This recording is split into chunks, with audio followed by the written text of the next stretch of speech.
What if your commute was 10 minutes? And what if your kids could play outside until dark and you actually knew every family on your street? What if your weekends meant being on the water, in the forest, or on a trail instead of stuck in traffic trying to get somewhere that feels worth the drive? What if the grocery store cashier knew your name? Your neighbors showed up with firewood when your furnace quit in January, and your community actually showed up for one another, not just in theory, but in real life, every single day. That's not a fantasy. That's just a Tuesday in Northumberland County. We're Mark and Lorraine from Team Prata Real Estate. We don't just sell homes here, we live this life, and today, we're making the case for why Northumberland County might be the best place in Ontario to actually build a life worth living. This isn't a real estate pitch. This is a lifestyle video, and by the end of it, you're either going to want to move here or you're going to be genuinely annoyed you didn't do it sooner. First, let's orient you. Because a lot of people know individual towns here, but don't fully appreciate what Northumberland County is as a whole. You've got Lake Ontario to the south, giving you beaches, boating, and waterfront living. You've got the Trent Severn Waterway running through the heart of the county, one of the greatest recreational waterways in the world. You've got the Ganaraska Forest to the north, one of the largest reforested areas in Ontario, and woven through all of it, you've got some of the most genuinely beautiful, livable small towns in the entire province of Ontario. Cobourg and Port Hope anchor the south along the lake. Head north and east and you move into Trent Hills, Campbellford, Warkworth, and Hastings. Norwood sits just to the northwest, and each town has its own personality, its own rhythm, its own reason to love it. But what connects all of them is something you feel the moment you spend real time here.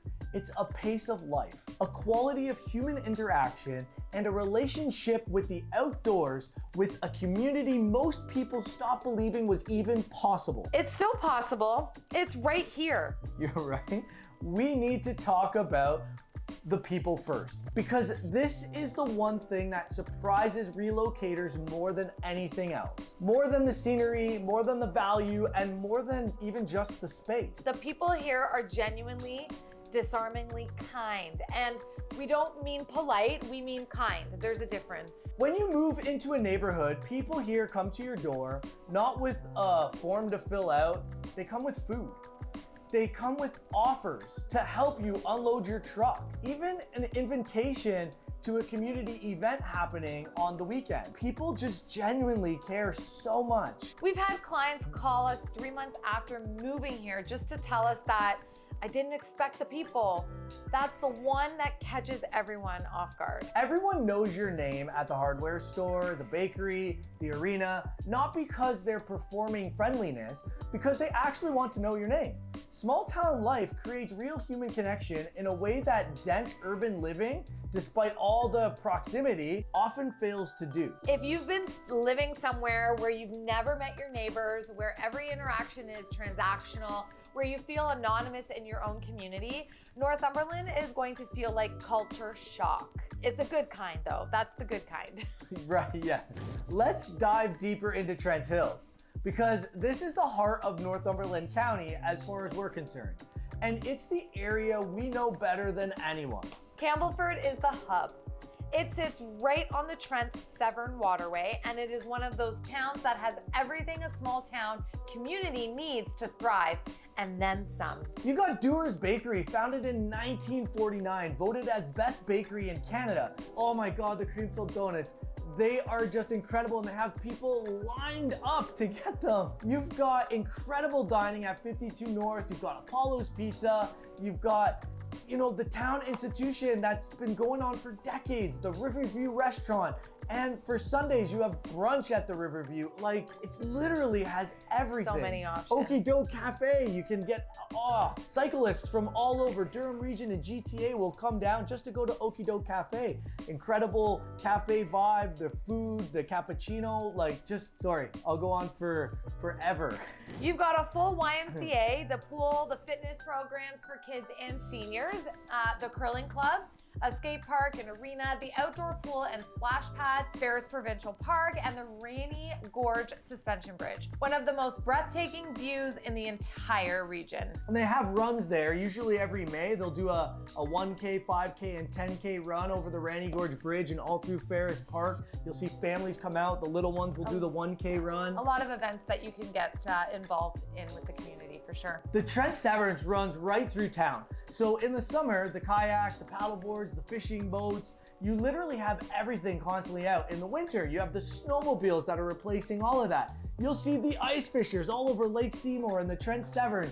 You'll have the water, like honestly, the waterway doesn't stop being useful. It just changes each time the season changes. That you just become accustomed to each seasonal change, and there's always an activity happening. And West Bend Performing Arts, just outside of Campbellford, is a world-class outdoor amphitheater and barn venue that draws audiences from Toronto, Ottawa, and Kingston. People drive 2 hours for West Bend. You'd only have to drive 20 minutes. Now, Warkworth. If Campbellford is the hub, Warkworth is the hidden gem. People discover immediately Warkworth because they start telling all their friends about it. It's a tiny, incredibly charming village with an arts community that is wildly disproportionate to its size. Gallery after gallery, artisan studios, independent shops, a cafe culture that feels like it belongs in a much larger place. The main street is beautiful in every season but fall. Fall in Warkworth is genuinely one of the most stunning things you can witness in Ontario. And why is that? Yeah, you have the Warkworth Lilac Festival. Every spring it draws thousands of people across the province. If that doesn't tell you something, then the character of this place, nothing will really. And Hastings, sitting right where the Trent River meets the waterway. It's a boater's town, a fisherman's town, a sit on the dock and watch the locks operate kind of town. There's a peacefulness to Hastings that is almost impossible to describe accurately. You just have to see it in person. And of course, it's got the field house where you can play pickleball and do all of the things. It's amazing. You also have the lock system in Hastings, which is generally fascinating to watch. If you've never seen one, boats will come through there. The water is rising and falling. The whole thing of it is incredible. It never really gets old. Our kids have sat and watched it for hours straight. Our youngest will go, I could sit here all day and just watch the water come up and down. It's pretty amazing just, being in a smaller town, and Hastings offers that incredible community vibe. Trent Hills as a whole has a community energy that shows up constantly. Canada Day celebrations, local festivals, farmers markets, community dinners. The calendar here is fuller than people expect, and people actually show up for it every single time. Just to the northwest is Norwood.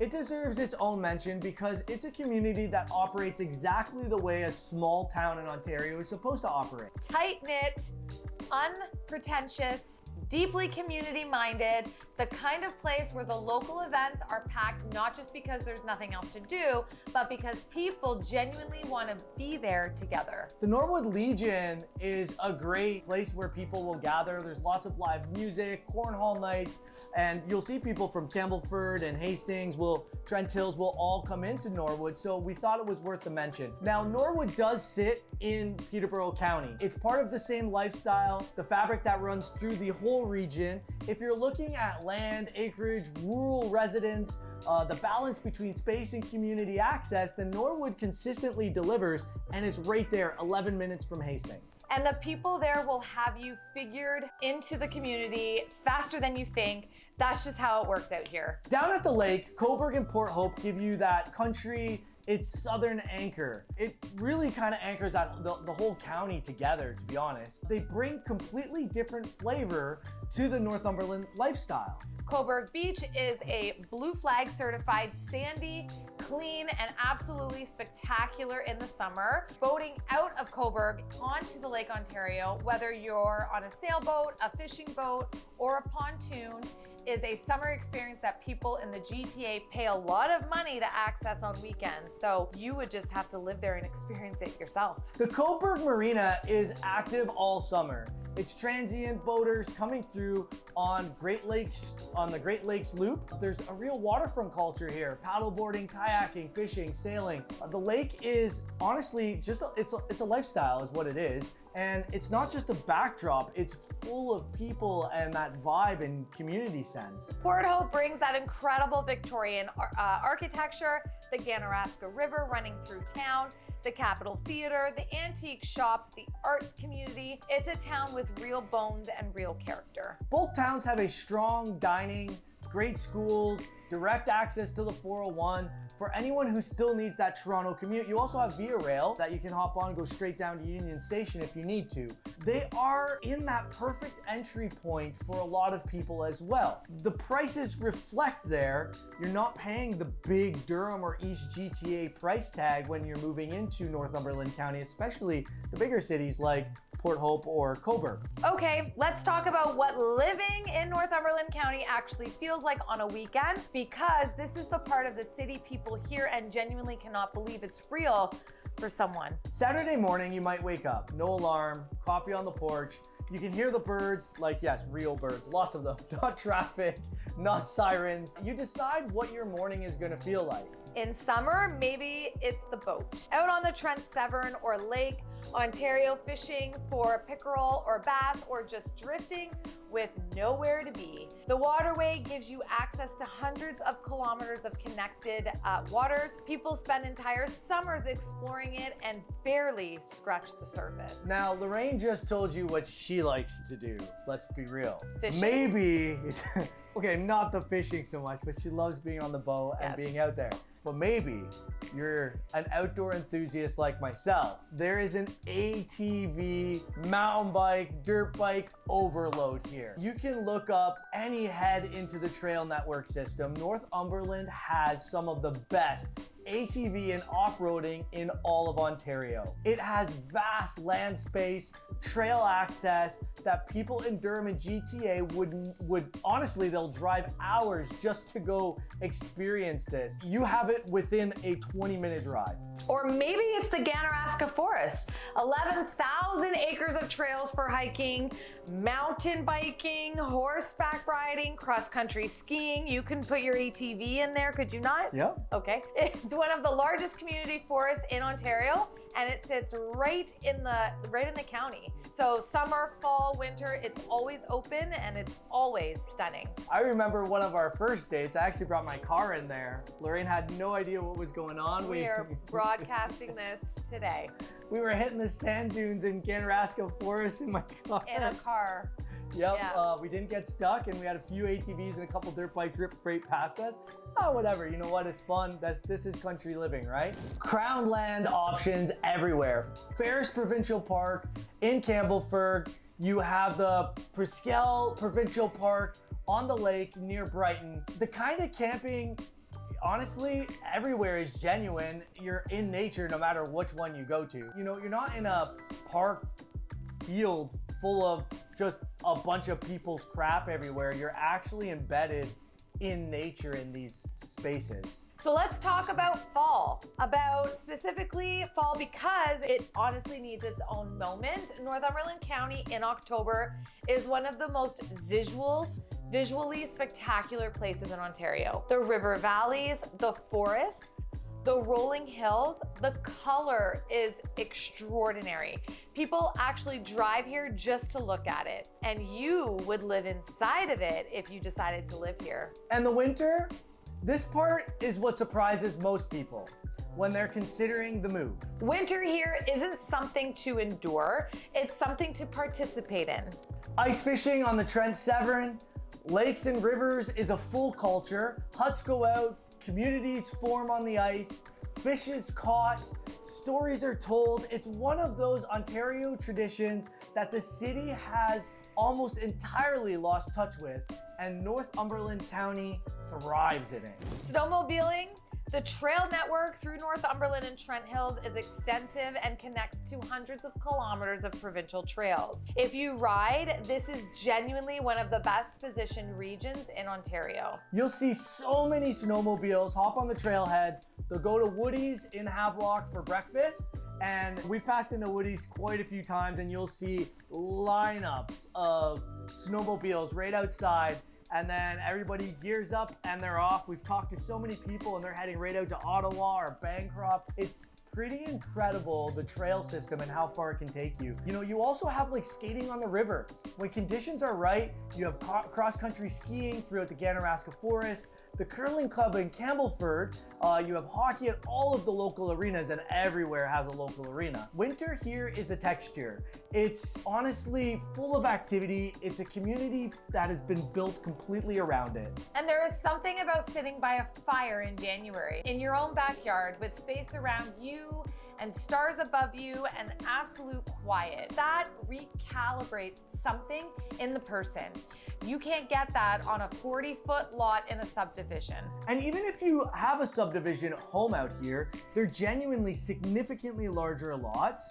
There are many subdivisions being built, but I know quite a few where you have 12 feet in between house from side to side. So you have wiggle room where, you know, so many properties for people we've helped sell their houses in Durham and relocate to Northumberland County, the homes are tighter. They have 4 feet between houses. You feel a little bit crammed. So even that thought is being brought into the homes that are being built, even in subdivisions here. But there is something that we do want to address directly, because when we hear people that are considering this move all the time, but won't I get bored? Now this is something that's brought up. You'll get not a chance. Present. Yes. There's so much to do. You're gonna become present. That's the thing we try to tell people. There's a difference between boredom and stillness. Boredom is having nothing meaningful to do. Stillness is having the space to actually experience your life instead of rushing past it. When your commute is 10 minutes, you get back hours every week. When your evenings aren't consumed by decompressing from density and the noise, you have energy for your family, for your hobbies, for your community. We've helped so many people relocate, but during that process, they were finding work in Northumberland County, leaving their Toronto position. Some of them did take minor pay cuts going into Northumberland Hydro or OPG, but it or offsets. OPP, but it offsets significantly, and you get so much life back. Yeah, people who move here consistently report the same thing. They didn't realize how exhausted they were until they stopped being exhausted. The pace here doesn't slow you down, it actually frees you up. Your kids grow up with more physical freedom. You'll see them playing a lot more, less screen time, less on video game time. They're more outdoor time, more unstructured play is the way we like to call it. There's more knowing about their neighbors and about their towns. They're just doing a lot more and being active. Our kids love to participate and volunteer and help out when they can. And you'll find yourself at a community event on a Tuesday night because someone mentioned it at the hardware store and it sounded cool and you wanted to be there. And you'll look around at your neighbors and think, when was the last time I had this? Or when was the last time we met up to hang out? Speaking of community events, let's be specific, because Northumberland County's event calendar is genuinely very impressive. Huge. Warkworth Lilac Festival, Campbellford Canada Day, On the Water, the Waterfront Festival, seasonal craft fairs and artisan markets across every town, West Bend performing art concerts under the stars, farmers markets from May to October. Again, this is just a small snippet of what the calendar looks like. And then fall fairs. Literally every town has a fair. Roseneath Fair, you've got rodeo shows, the Norwood Fair, you have literally everyone has a fair here, and it's amazing. The small town agricultural fairs have been running for over a century in some cases here. They're not like ironic heritage experiences. They are living community traditions that people participate in genuinely and with so much enthusiasm and pride. Winter carnivals, hurling, community skates, fundraisers, fundraiser dinners, where half the town shows up, and the kind of events where you walk in not knowing anyone and leave with plans for next weekend. The calendar here never fully gets quiet, and the difference from city event and into any of these community events by the way they are organized, by neighborhoods, the vendors, the neighbors, the people in this community, and everybody that gets together, it thrives. They are just so incredible. I can't emphasize this enough. This is not just a small town thing, that's actually everything, and it happens all the time. So who's actually making this move? Because it's more diverse group than people assume. Young families looking for more space, better value, and a childhood for their kids that looks less like a schedule and more like a life. You have a little bit of everything. You have some remote workers during the last few years, but if they don't have to be in an office, then there's no reason to pay the city prices. And the streets stress and the city stress and the city density, there's no need for that if you work remotely. People in their 40s and 50s who have done the suburban chapter and are ready for something with more meaning and more space and frankly, more fun. And retirees who want a community that actually functions. You're near a hospital, they want to know their doctor and be able to get an appointment. They want to have a relationship with their pharmacist or their neighbors, and they want to go, use their retirement savings wisely where your dollar goes a lot further. And investors, people who see what's happening in this region, the growth in short-term rentals, the waterfront property demand, the trajectory of the whole area, and want to get positioned before it's obvious to everyone. The common thread across all of them, within 6 months of moving here, almost every single person says the same thing. I should have done it sooner. So if you're interested in learning more about Northumberland County, please like, subscribe, reach out anytime. We would love to have that conversation with you. Subscribe and like this video for more. We will be happy to bring you more content about Northumberland County.